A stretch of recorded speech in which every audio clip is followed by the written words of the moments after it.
In this episode of The Big Story, there were police vehicles and police officers as far as the eyes could see in a section of Commodore District in Linstead, St. Catherine on Monday, October 6, 2025. It was the day after gunmen attired as cops unleashed terror, killing 5 people and wounding 3. The incident happened across the road from a church within a premises where houses and a wooden shop are located.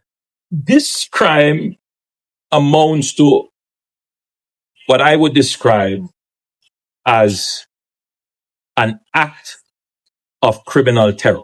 With the nation so badly rattled by the mass shooting, even Prime Minister Dr. Andrew Holness showed up to give moral support to the families of the victims. Also on the scene were Security Minister Dr. Horace Chang, Police Commissioner Dr. Kevin Blake, and members of Parliament Damian Crawford and Natalie Nita Garvey. We take this thing very serious, and we want to express directly to you our deepest sympathy and condolences, and to give you our assurance that whatever support you need,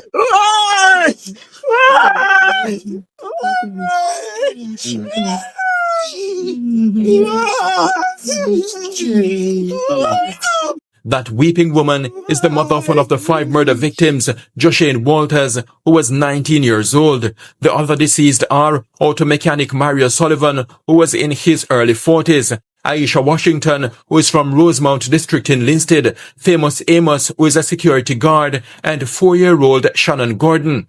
Baby Shannon's mother, shown there standing on the right, was not short of shoulders and comforting words as she visited the scene of the massacre. Joshane a good youth man. 19-year-old youth man. Good youth man.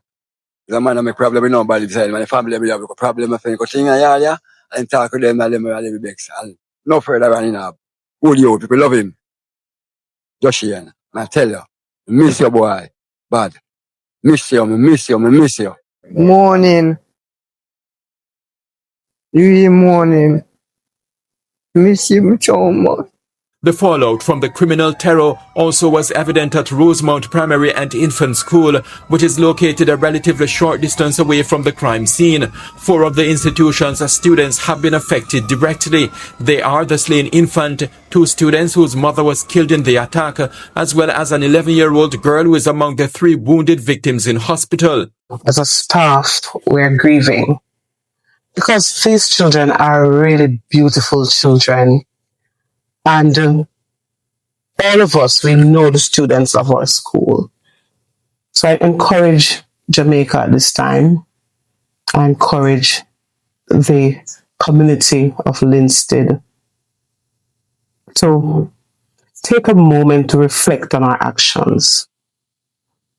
I pray that we will be united to fight against this monster of crime and violence that is negatively impacting our society. I pray for the comfort of the families who are mourning, and we seek the continued support of all stakeholders. One of the points to note is that 4 of the 8 people who were shot on Sunday are cousins. They are the 11-year-old girl who is in hospital, as well as the late baby Shannon, Famous Amos, and Joshane Walters. Their family apparently is being stalked by tragedy. This as they recently buried 2 other family members, Brittany Hunter and Cleon Price, both of whom lost their lives recently in separate motor vehicle accidents. In fact, one of the accident victims, Brittany, is the sister of the 11-year-old girl who was shot and wounded on Sunday. Some other members of the family, too scared to talk on camera, recounted how they narrowly escaped the gunmen's bullets. One of their dogs was not so lucky as it was cut down at the entrance to the home. To the dog? You killed the dog? I know this is the lowest that crime has gotten to in this country, where murderers will rampage and down to the dog they have killed. Tell them it's like extremely sad day in our country, Jamaica land we love. So it is a very sad morning in Commodore. Extremely sad. Commodore has never experienced crime of this nature, there would have been criminal activities that involve fatalities in previous times, but this has really hit the community hard, very hard. And so this morning, as you can see, it's as if nobody's even on the streets, and that speaks volume to the impact that the incident has had on the community. The security minister and law enforcers theorized that the shooting is probably linked to a gang feud, but they haven't disclosed specifics.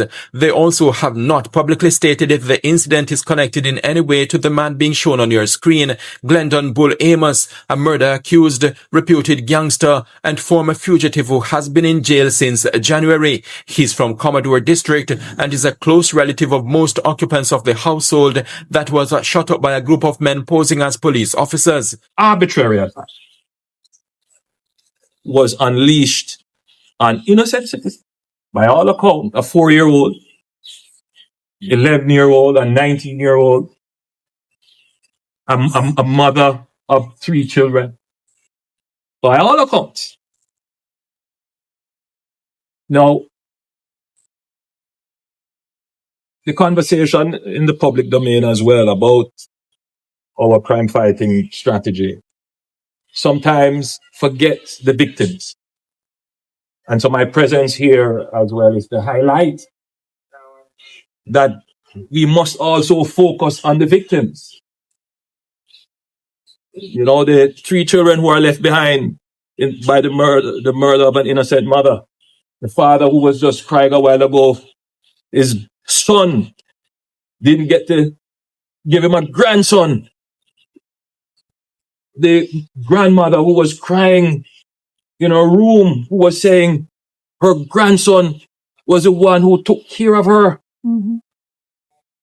The society must place great importance on the victims of crime.